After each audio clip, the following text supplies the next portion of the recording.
Hi, Ameya. So, just you are about to have your English whatever final year exam. So, there's a poem in your book, an anthology of American literature. All right?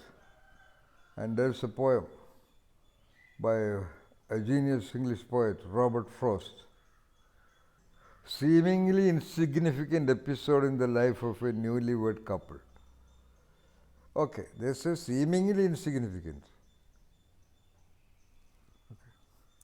The bride sits alone, trying to keep the fire burning, while the bridegroom steps outside, answering a stranger seeking shelter. With a keen psychological insight, the poem delineates the bridegroom's thoughts, raising incisive social and philosophical questions. All right.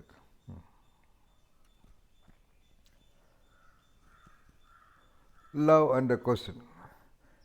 So, you have to understand, every word is just a symbol or a name of something, a certain referent. It could be a material thing, it could be something, some attribute of a material, it could be naming a subtle, intangible, invisible, deeper reality. So they are all named like wonder. Okay? The word wonder is trying to name one of the most mysterious emotion of the human being, or love, or life. So that keep that in your mind. Then what is poetry? That is unique syntax, okay? Creative linkaging between the reference, what I said, not linkaging of words. Normal language, for example, in this, and the stranger came to the door at eve, almost a normal syntax, almost normal language. And he spoke the bridegroom fair. Bridegroom fair. So it's a fair bridegroom. So he is fair. He is in good mood. He is maybe still carrying the expressions of or the rudiments of the wedding of that day. So bridegroom fair. So see, fairness of the bridegroom and the bridegroom. Normally, in normal language, a fair bridegroom. So I am just giving a signal about the kind of linkages of the reference. That means whatever is referred to by words, and every referent has its reality. All right?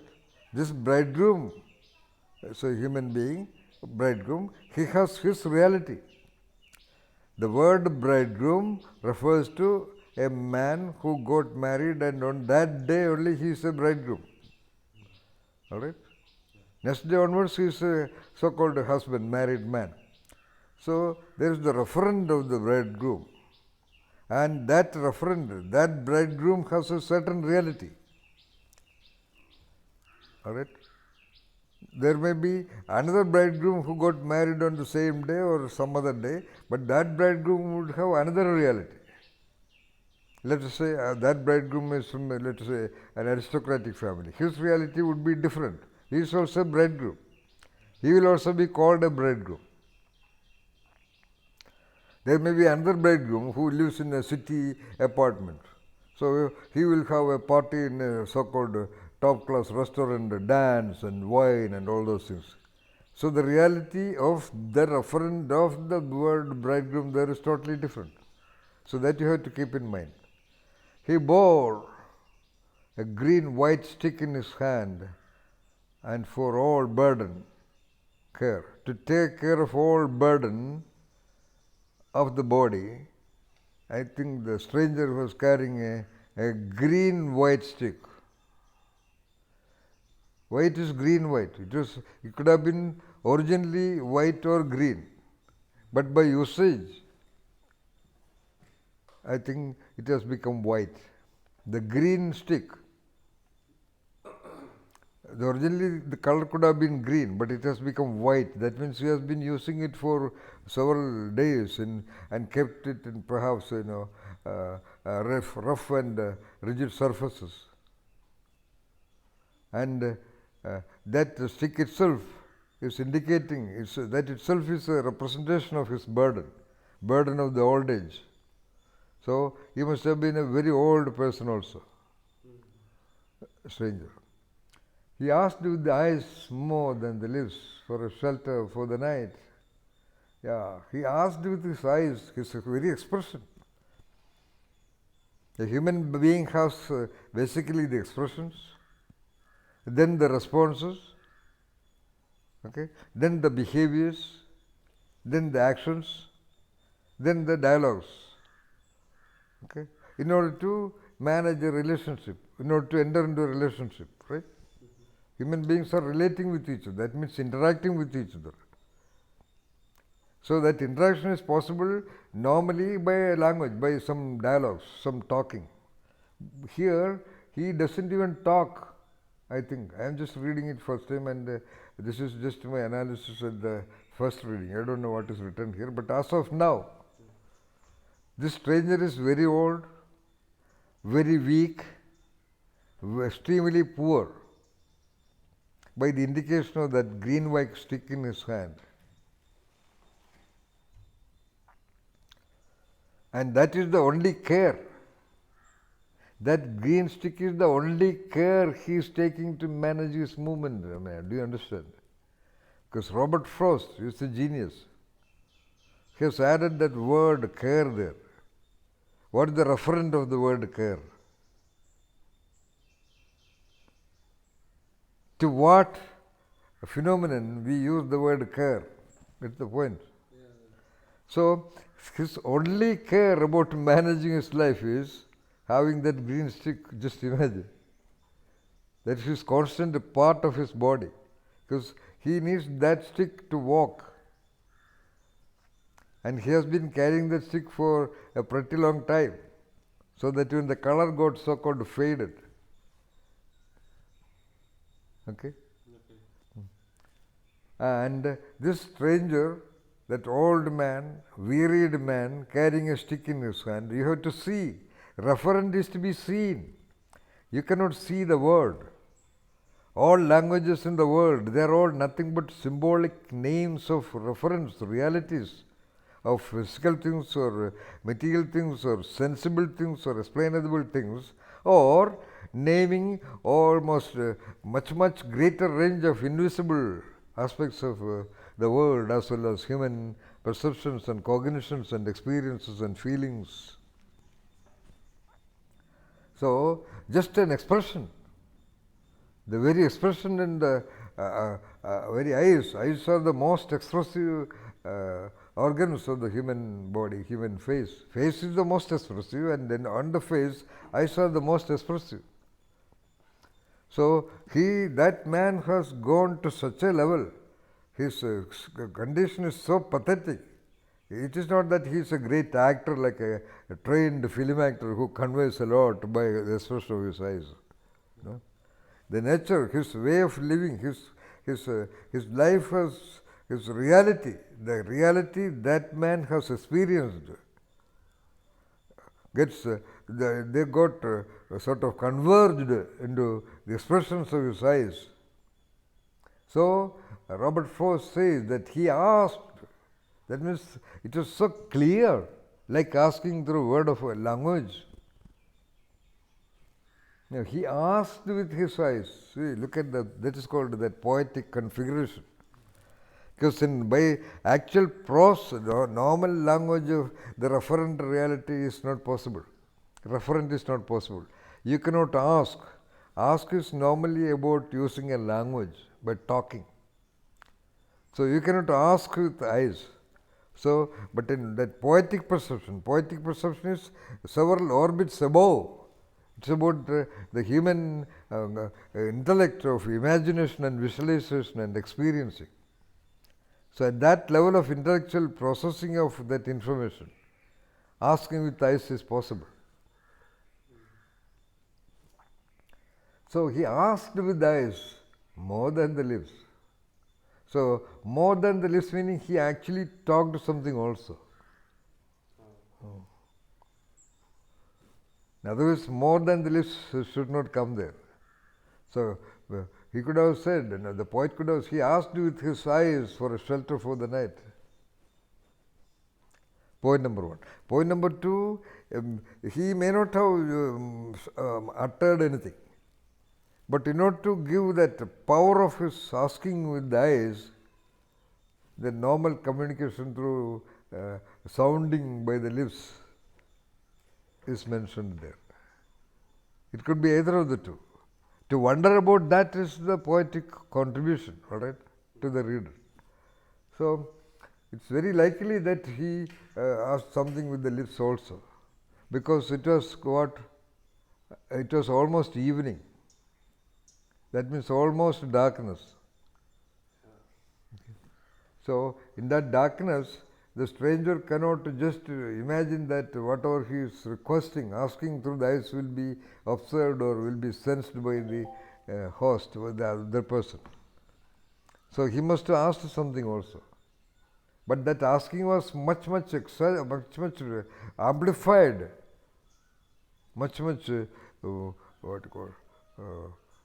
signified to a greater level by the expression of the eyes, because it was for a shelter for the night.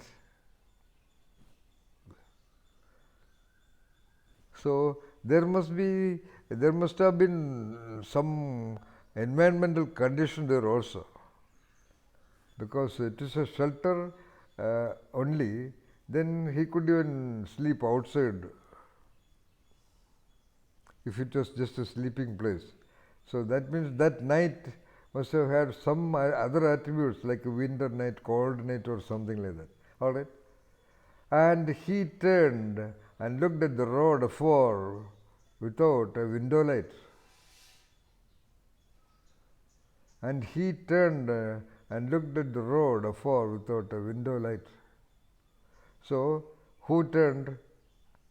Who turned, Ameya? The bridegroom. The bridegroom. So then he looked,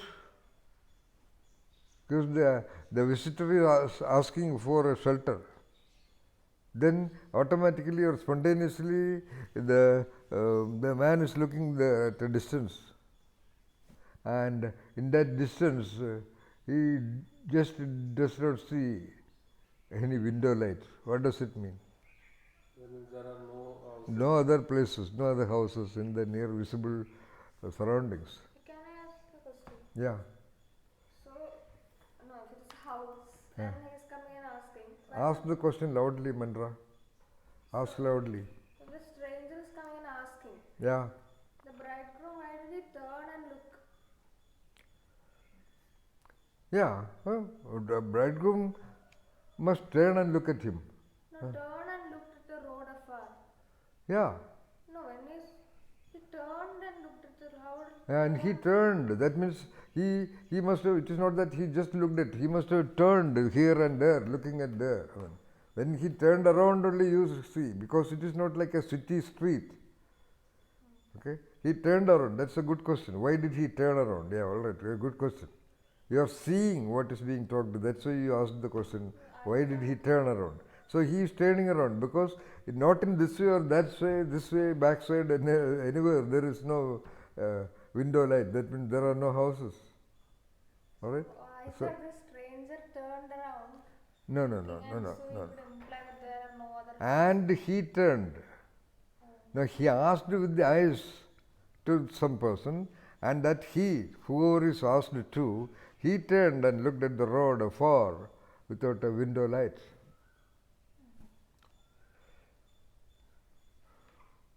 All right? The bridegroom came forth into the porch with, let's look at the sky. So till then the bridegroom was almost on the threshold, on the doorstep. So he came a little forward into the porch with a statement, let's look at the sky and question what of the night to be, stranger. Stranger you and I. So let's look at the sky. and question what of the night to be. So, what of the night to be? What is the next few hours of this night? The stranger, you and I. You are the stranger and I am here. And that is the marvelous poetic linkage, Mantra. See, and question what of the night to be for the stranger you and for me. Because I am just a bridegroom,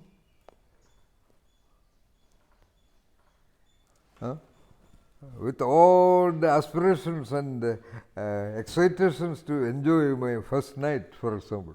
Okay. And that is the genius of the poet.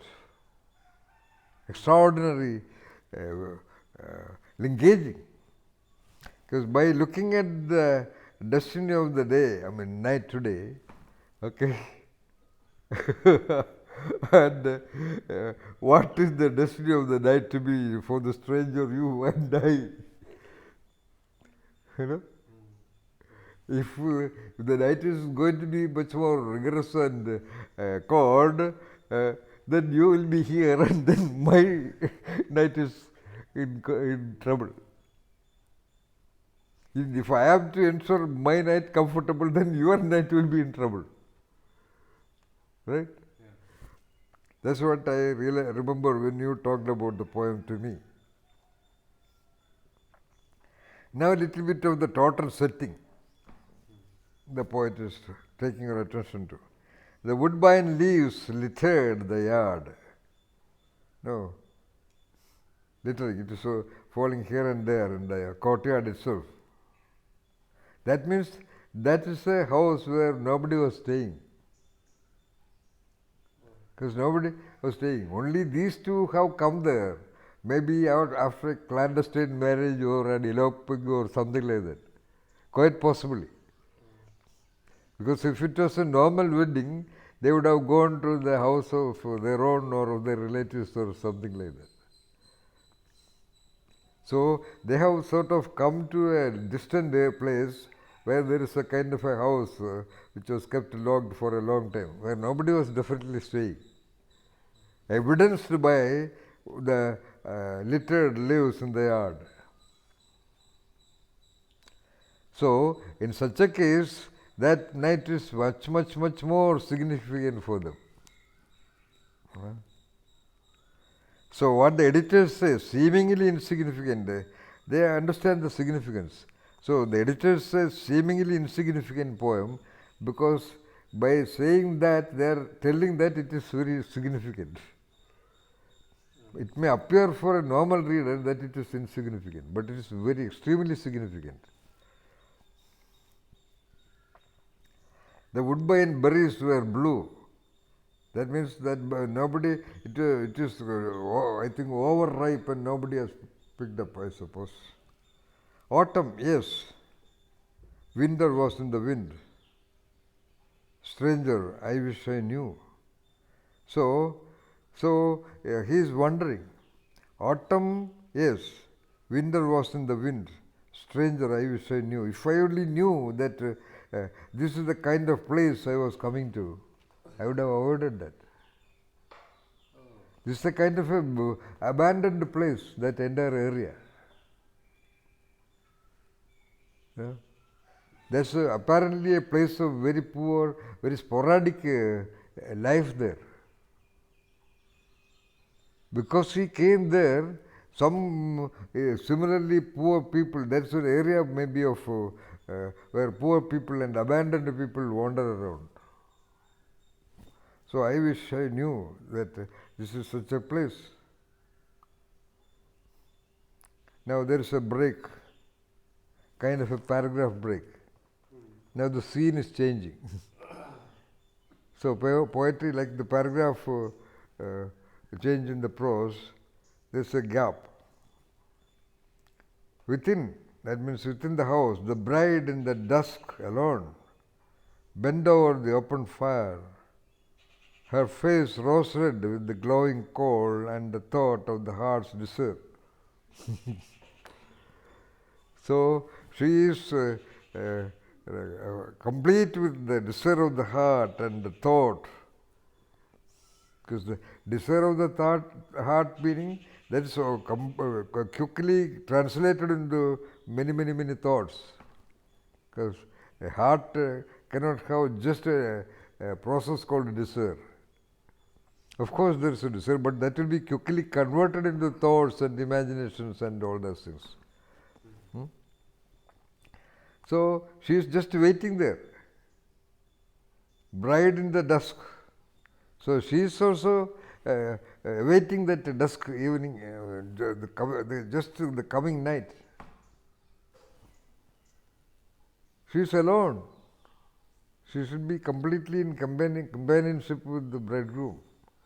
She is sort of alone, like in a film. You are showing, we are sort of seeing another scene. The scene change. I think here Robert Frost was influenced by the films available on that day, perhaps. Okay. So a total scene change is shown. Because there is a total scene change only, he says the bride is alone. Actually, is the bride alone? Actually, no. Just one room away, one wall away, the bridegroom is there. But if you look at it in a filmatic way, in the camera, you will see only the bride sitting alone. So she is not that lonely. Bend over the open fire. The fire is already opened. They are preparing for the night. So by that fire, it is implied that the entire night was very cold.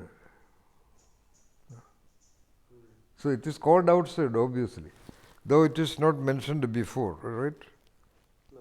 A stranger came to the door at eve, all right, asking for a shelter, because there is no window light, there is no other places to stay, all right. So bend over the open fire. Bend over the open fire.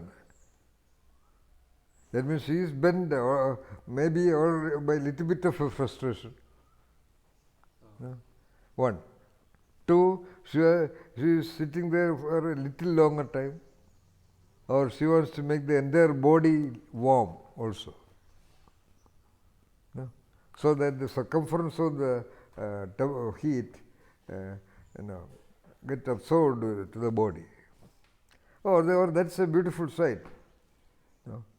Sitting near the hearth with what you call straight backbone, it is not that appealing.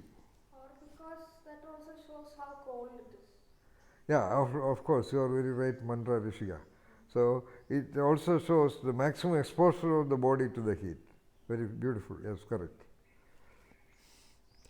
Her face rose red with the glowing coal. She is already very fair, but by the glowing coal, her face is rose red. That means she is a very beautiful female, right? And the thought of the heart's desire, of course. And her face is rose red with many things, with the glowing coal, plus the thought of the heart desire. So there is an excitement, there is an emotional aspect by which the face has become all the more rose red. Now the camera shifts. The bridegroom looked at the weary road. So he looked at the weary road. That means a dilapidated road, a road which is less travelled, less used. Yet so, but her within. Though he was looking at the weary road, he was kind of seeing her within.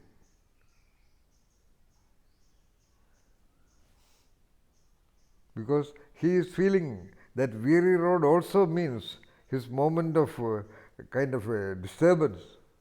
He has become already weary by witnessing this unexpected visitor asking for a shelter. So, even when he was looking at the weary road, that means that road will not allow that stranger to go back, or that situation cannot really considered conducive for this person to ask him to go back, go away. Yet saw her within. At the same time, the conflict is beginning. Because time is passing, So there is I think in the whole poem there is only about 2, 3, 4, 5 minutes of critical time. So next minute he is seeing her within. Seeing the weary road, the bridegroom cannot ask him to go back. And on the other side, he is starting her within. And wished, even at that point of time, he is aware of the delicate moment of the bride. So, looking at this weary road outside, at the same time he is wishing her heart in a case of gold and pinned with a silver pin. This is nothing but a poetic decoration of the bridegroom's wish to give her the best.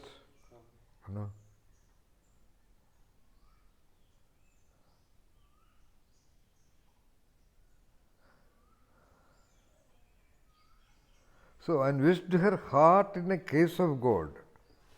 So, it can also imply that he would like to give her heart a great experience, as a compensation for this gap. There is a gap now. Because he is aware that she is aware that the stranger is outside. So, he is perhaps aware that she must be wanting him to do the required as early as possible and come in. So, he is in addition thinking of a compensation, that when he goes back, he will give her a heart, a case of gold pinned with